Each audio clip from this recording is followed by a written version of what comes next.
جو وہ جس آگ میں وہ جلائے گا وہ آگ نہیں ہے، وہ جنت ہے۔ تو دیکھنے میں آگ نظر آئے گی، حقیقت میں جنت ہوگی، اور دیکھنے میں جنت نظر آئے گی، حقیقت میں آگ ہوگی۔ تو یہی تو دجل ہے نا، فریب کہتے کسی کو، بہروپ کو کہتے ہیں، نظر کچھ آتا ہو حقیقت کچھ ہو۔ تو در حقیقت یہی دنیا کا دجل و فریب، اور وہی جو ہے دجال کی صورت میں یہی دجل و فریب جو ہے وہ بالکل جو ایک مشخص ہو کر اور ایک شخصیت کی صورت میں ظاہر ہو جائے گا۔ اس ضمن میں مختلف کردار ہیں کہ جب یہ دجل سامنے آئے تو انسان کا کردار کیا ہونا چاہیے۔ اب یہ غریب غربا ہیں، ویسے یہ اس اعتبار سے تو غریب ہیں کہ کم طاقتور ہیں، لیکن یہ نہ سمجھے کہ یہ جو اصحاب کہف تھے یہ کوئی عام لوگوں کے بچے تھے۔ عام لوگوں کے بچے جو ہیں ان کی کوئی نہیں پوچھتا، وہ بادشاہ سلامت اسی وقت ان کی گردن اڑوا دیا کرتے ہیں، اور آج کے دور میں بھی کوئی نہیں پوچھنے والا ہوتا۔ عام لوگوں کے کتنے بچے گم ہو گئے، مڑ کے ملے ہی نہیں، کہاں گئے ہیں، سال سال گزر گئے ہیں۔ وہ جن کو آپ مسنگ پرسن کہہ کے بھول جانے کی بھی آپ کو وصیتیں کی جاتی ہیں، نصیحتیں کی جاتی ہیں کہ خبردار ان کا نام بھی نہیں لے سکتے۔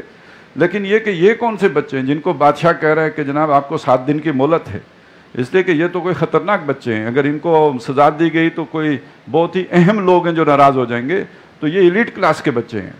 لیکن یہ کہ بہرحال بادشاہ کے مقابلے میں تو ان کی کوئی حیثیت نہیں ہے، یہ اصحاب کہف ہے، تو بادشاہ کے مقابلے میں کمزور ہیں۔ ان پر والدین کا بھی پریشر ہوگا کہ کیوں بادشاہ کو ناراض کرتے ہو، تم ہماری وزارت کے بھی دشمن بنے ہوئے ہو، تم خود تو ڈوبو گے، ساتھ ہماری وزارت بھی لے ڈوبو گے، ہماری جو بادشاہ کا قرب ہے وہ بھی ہم سے جاتا رہے گا۔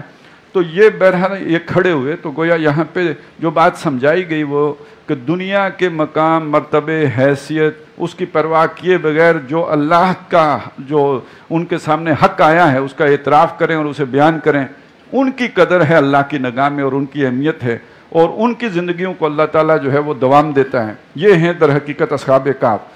وہ تخص اب اس کا جو ذکر تو ہم نے کل ایک حد تک پڑھ لیا تھا، ایک رکوع میں، ایک رکوع اور چند آیات میں وہ بات آ گئی تھی کہ وہ وہاں سے جب نکلے بادشاہ کے سامنے انہوں نے بات کی، اور بادشاہ نے ناراض ہو کے کہا کہ 7 دن کے اندر اندر توبہ کر لو، نہیں تو تمہیں جو ہے وہ سنسار کیا جائے گا۔ وہ جا کے کھو میں بیٹھ گئے، اللہ تعالیٰ نے وہاں 300 سال کے لیے انہیں کھو میں آرام جو ہے وہ سلا دیا۔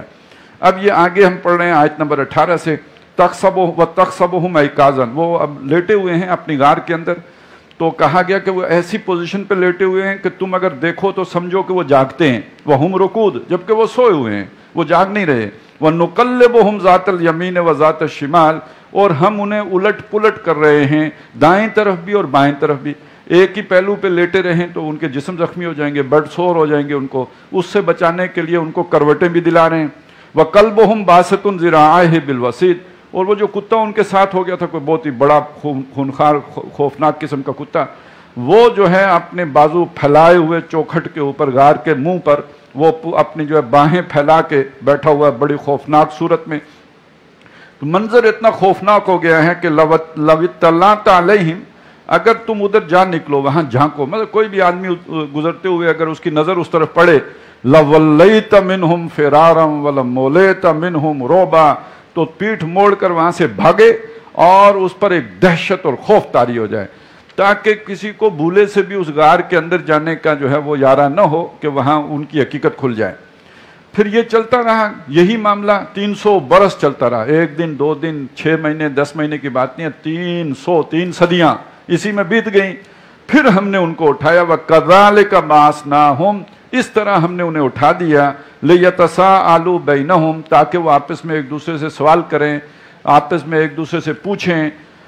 قَالَ قَائِلٌ مِّنْهُمْ كَمْ لَبِثْتُمْ، یہ ہے وہ پوچھنا جس کا شروع میں آیا تھا نا کہ لِنَعْلَمَ أَيُّ الْحِزْبَيْنِ أَقْصَىٰ لِمَا لَبِثُوا أَمَدًا، تاکہ ہم دیکھیں کہ ان میں سے کس گروہ نے ان کی غار میں رہنے کی مدت کو صحیح شمار کیا ہے۔ تو اب اس کا ذکر آیا کہ وہ آپس میں ان کو پتہ نہیں تھا کہ ہم کتنا عرصہ سوئے رہے ہیں، 300 سال سوئے رہے، اس کے بعد اٹھے ہیں، اب ان کا مکالمہ ہو رہا ہے۔ قَالَ قَائِلٌ مِّنْهُمْ كَمْ لَبِثْتُمْ، کہا ان میں سے ایک کہنے والے نے کتنی دیر تم سوئے ہو۔ قالو، کہا کچھ نے، یہ کچھ 3 سے زیادہ ہی ہو سکتے ہیں، 3 سے کم نہیں ہو سکتے، کیونکہ کم ہوتے 2 ہوتے، ایک ہوتا تو کالا تھا، 2 ہوتے تو کالا تھا، تو یہ کالو ہے، تو اس کا مطلب کم از کم 3 تو ضرور تھے۔